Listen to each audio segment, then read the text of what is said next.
Hello. This week we are going to be studying Emile Durkheim. Emile Durkheim is around the same time period as Karl Marx, but as you will see, they both have very different approaches to studying what we called the Great Transformation. While Marx is usually regarded as a conflict theorist, in that he tried to see how there are inherent contradictions in the structure of capitalism, and he was looking at a class divided society, Durkheim's central question was what holds society together.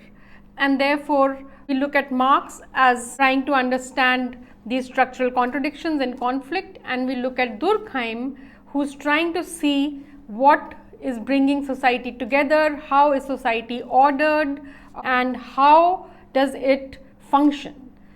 Like I said, it's the same time period that Durkheim and Marx are inhabiting, although Durkheim goes on to see the First World War and is actually tragically affected by it. But let us spend some time to try and understand that context. Durkheim is writing out of France, and what is France like from when he was born in 1858 to when he passed away in 1917.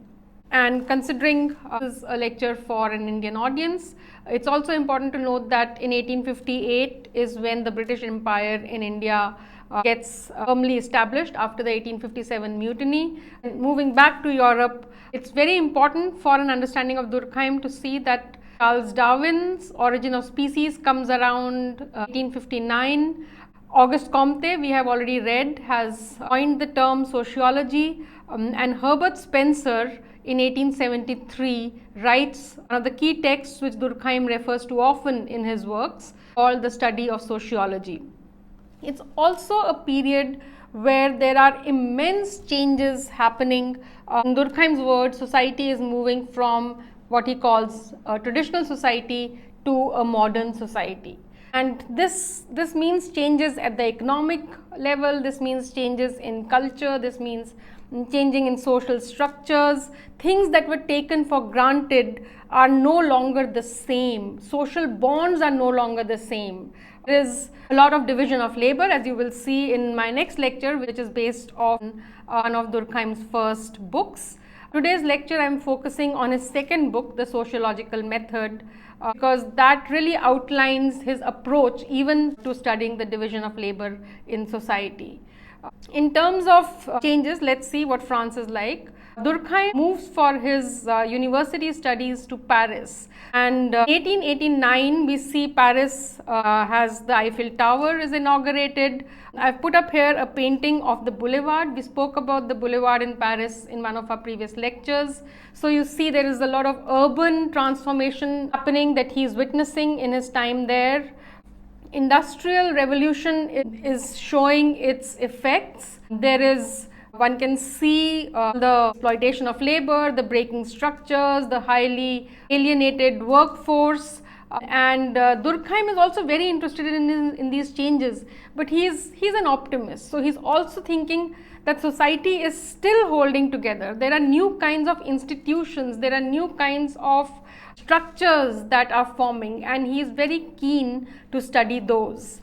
In 1900, in fact, we see the 10-hour workday mandated in France, and so there is an awareness of the ills of the industrial society. It's important to also mention the Dreyfus affair, which gets resolved in 1906 because it was central to the political formation, you can say, of Emile Durkheim.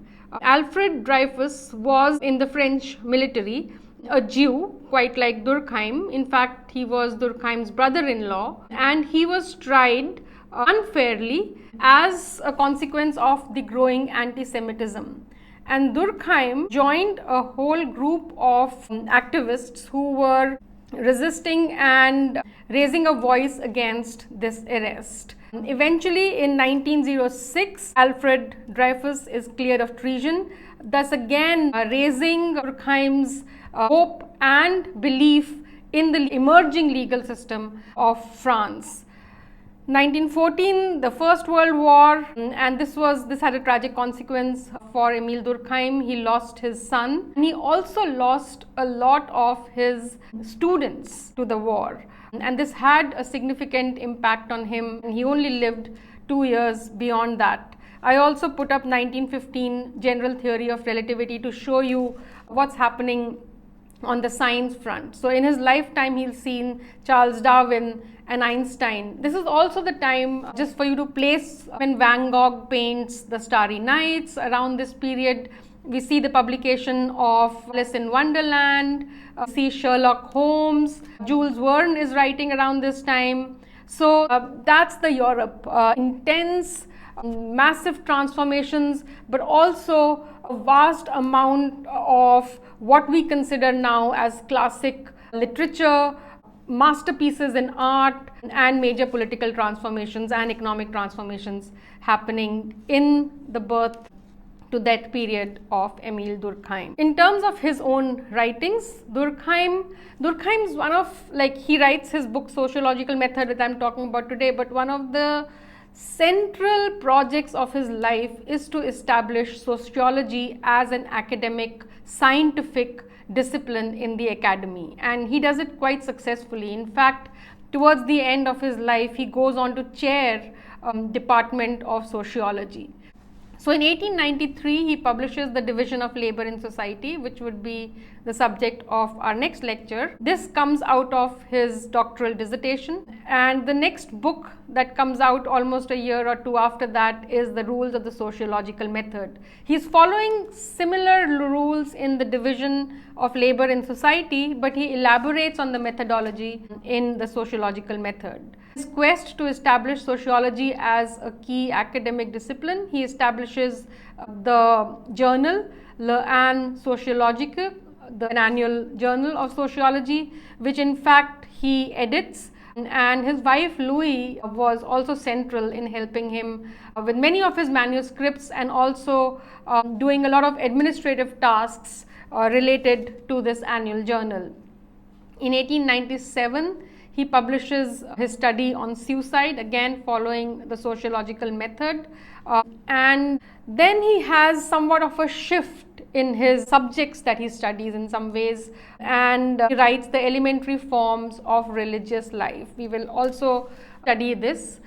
It's important to mention, and I think I did in a tangential way earlier, is that Durkheim comes from a Jewish family. His great-great-grandfather, his great-grandfather, grandfather and his father were all rabbis, and he was also trained or in training to be one, but once he goes to university, he kind of changes his views and becomes agnostic. He wants to still study religion, he's very deeply interested in it, but more as a social fact, and you will see what I mean, or what Durkheim means when we say social fact. Towards the end of his life, he's very intrigued by questions of morality, and he starts writing his next major text, his book on morality, but then passes away 2 years after his son's death and is unable to finish that work. I think we only have the introduction to that text. So that's the context of his life and the context of what he's writing and what is surrounding him while he's writing all that. I think as sociologists, even more so, it's important for us to understand what is the sociological context in which these authors are giving their thoughts and their theories on studying sociology. It's also very intriguing to see how different theorists such as Marx and Durkheim, writing around the same time, adopt very different lenses and therefore may not come to very different conclusions, but have very different insights onto the same society. Something quite different from, let's say, the scientific method, although a lot of sociological method is attempting to draw from it. So here I have a picture of Emile Durkheim in the center, and I wanted to also talk about what is the intellectual context in which he is developing his ideas. He's drawing strongly from Rousseau's moral philosophy, the idea of the social contract, to him is coming from his readings of Rousseau. In fact, during his doctoral study, he wrote several essays on Rousseau. From Auguste Comte, he is taking the very significant idea of the need to study sociology in a scientific manner. So positivism or positive science is coming to him through Auguste Comte. During his tenure, he also spent a year in Germany, where he studied under and met several scholars, but one of the most influential for Emile Durkheim was William Wundt, who's also often referred to as one of the founding fathers of psychology. He was very interested in cultural psychology. He's looking at, even while he's looking at psychology, he is drawing cultural and social connections between the individual and society. And this idea Emile Durkheim finds quite important, and he feels the need to integrate it into his own work.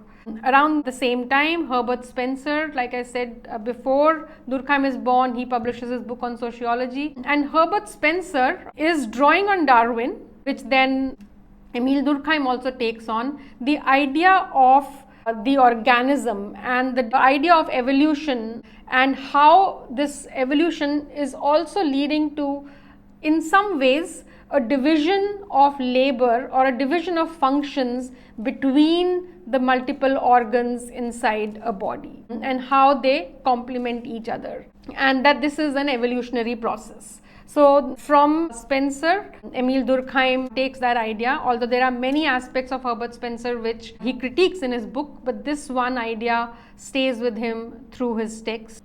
From Montesquieu, he is deriving the idea or the need to look at the legal frameworks as a reflection of society itself.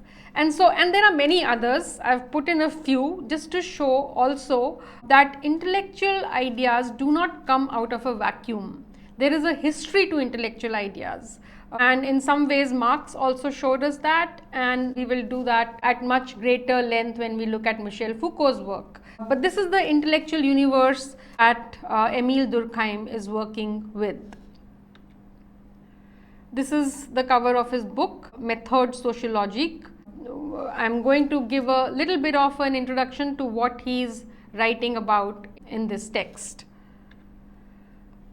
So, in his sociological method, he wants us to first look at what he calls as a social fact, because how do you study society, right? You have to study something in society. So, this thing in society that you study, he calls a social fact. He defines a social fact, and I'll read out from his own definition. Social fact is a category of facts which present very special characteristics. These are the characteristics that sociologists study. They consist of manners of acting, thinking, and feeling external to the individual, which are invested with the coercive power by virtue of which they exercise control over him. What is very central to this is the recognition that Durkheim has, is that social facts exist outside the individual, and that they have a controlling effect on the individual. So contrary to the idea that social facts are created by individuals, he is arguing that individuals are created or produced by these social facts. Now, his object of study, sociology, or a subject of study, sociology or society, he argues has its own reality, and this reality he calls sui generis reality. That is, sui generis is Latin for of the group and in and of itself. So it's unique. Society has a unique reality. Each society has a unique reality, and that reality is related to but is not defined by the individuals. In fact, it is more than the sum of individuals that constitute it. It's a collective reality, and this collective reality, he says, is independent of the individuals that comprise it, and in fact it exerts its force, so it's coercive. It structures your actions, your beliefs, your thinking, and the realm of ideas that surround you. And this is what is there for sociologists to study. Now he comes up with several rules for studying sociological fact as a scientific entity, right? Now, social facts, he says, first of all, we need to understand them as things that can be studied objectively, that is from a distance. And he says, he writes, this is a quote from him, to treat phenomena here, he's saying, as things is to treat them as data, something that can be observed, documented, analyzed, and made inferences about. He argues that social facts need to be viewed in their social context. Here the evolutionary viewpoint also comes in, because society has evolved from traditional society to modern society, and in that transformations have happened. And so when you're studying a social fact, you would study it within a particular spatial and temporal context, right? Because each society would be different. He says the nature of a practice or an institution. So social facts can also be practices or institutions, and I'll give a few examples in a bit. The nature of a practice or institution should not be assumed in advance. This is for the scholar or that who is undertaking a scientific study of the social fact, should not a priori assume that it is like this. Things have to be demonstrated through evidence. He says, now social facts, even though he is arguing for a scientific study, are not things like, microorganisms or cells that can be put under a telescope and therefore studied.